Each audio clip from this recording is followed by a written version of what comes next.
Hey, what's up, Cuzzies? It's Kiwi here, and today I'm going to be showing you how to do Mission 3, get an S rank with it, and I'm going to be explaining how to use the strategy for no trace. So when it comes to no trace, your best friend's basically going to be patience. That's the only thing you really need to worry about. Time doesn't factor into the strategy because of the way the bonus points work. So just keep that in mind. This mission could take you 5 minutes, it could take you 3 hours. That's not going to affect your ability to get the S rank. Where the S rank points come from in this strategy is the bonuses. Now the ones you want to focus on is no traces itself, perfect stealth, no kills, and the last one being no reflex. All three of these add up to 130,000 points, which is the minimum you need for an S rank. And you can't get no traces without the other two bonuses. So if you get no traces, you're guaranteed an S rank just because of the way the point system's been set up for those three bonuses. Okay, so let's start up with the actual strategy now. So what I like to do at the beginning of a mission, if I'm trying to S rank doing no traces, is I like to mark all the enemies. Now you can do this with D-Dog, or what I should say is you don't need to do this with D-Dog because he can pick up enemies. But we're doing it this way and checking all the enemy locations where they're all situated. You can actually pinpoint weak points in their guard posts, so you can see that, oh yeah, they've got a lot of enemies on the north, the east, and the south, like how this base is set up. But they have very few enemies on the western side, so that's the side I actually infiltrate the base on. Another good reason for marking these enemies is because they show up on your iDroid, so it's easier to track them. Now if you have D-Dog with you, you're able to see enemies through walls and things like that, but they won't show up on your iDroid, not like how they do here. They show up as a red triangles. That won't come up with D-Dog, so if you want them to come up like that, you're still going to have to mark them using the binoculars.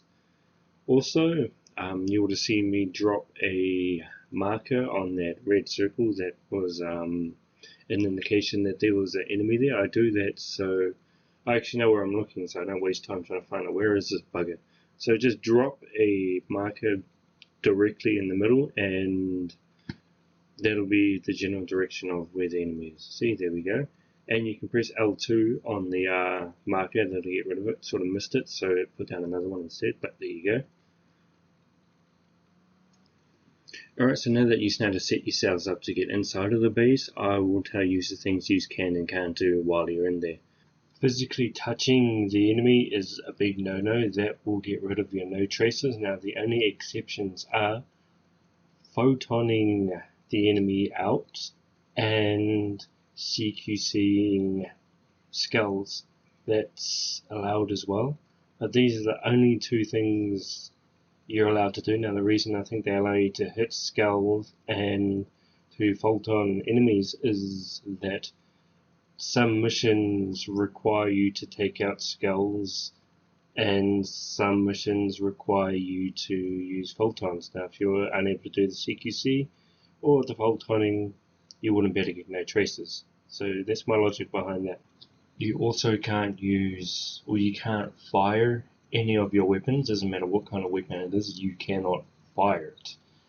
So that means no guns, no launchers, and no arms, no bionic arms. You can, however, use your box, but you have to keep the box with you. You can't put the box down. Now if you put the box down, that's obviously leaving a trace because you've left the box behind. So that being said, you also can't use placeable or throwable items because they obviously leave a trace. Now to sum it all up, you pretty much can't come into physical contact with anything that isn't a skull. You can't use any placeable or throwable items. Leaving a box behind is also a no-no. And you cannot fire any weapon of any sort, and you cannot use your buddy's attacks. Laws are fine, you just can't use their attacks. Now what you can use is your box. So the useful thing about the box is you can get these pictures that you stick on your box. And the easiest way to find these pictures is to go to your mother base.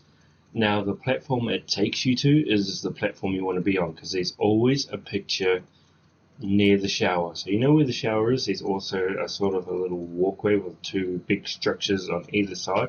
On the left hand side, if you were facing the shower before you walk through the pathway, that's the side the poster's on.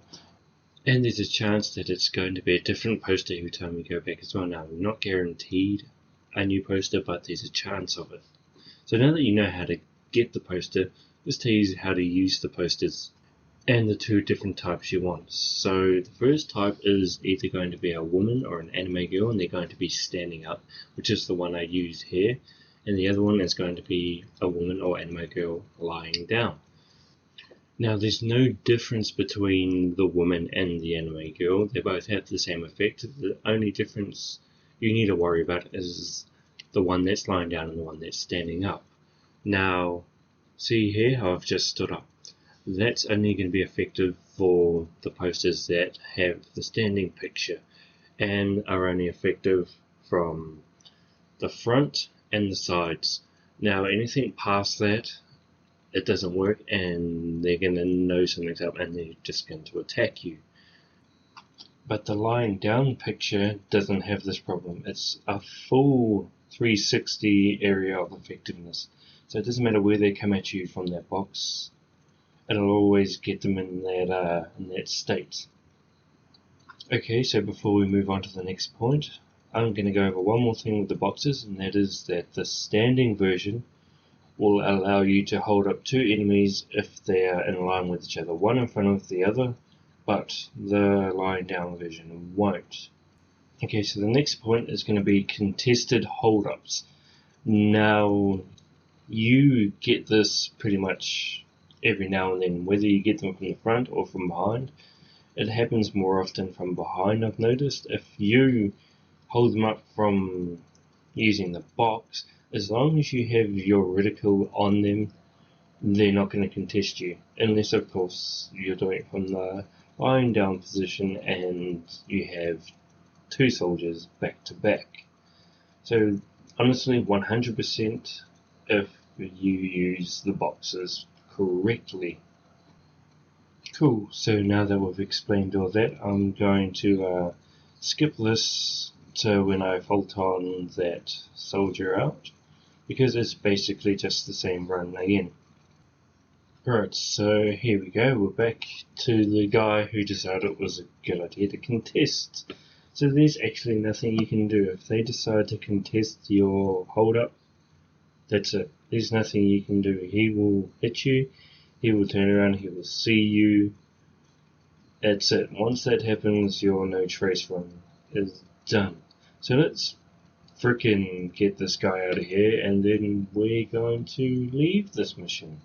So yeah, I hope you enjoyed this little tutorial on the mission and on how to get no traces and the things you can and can't do. And if you found it helpful in any way, please hit that like button, please hit that subscribe button. Tell people who you think would enjoy watching this or learn something from watching this. I would appreciate that a lot. And yeah, enjoy the rest of your day, morning, evening, whatever time it is where you are. And I guess I'll catch you cuzzies later. See yous.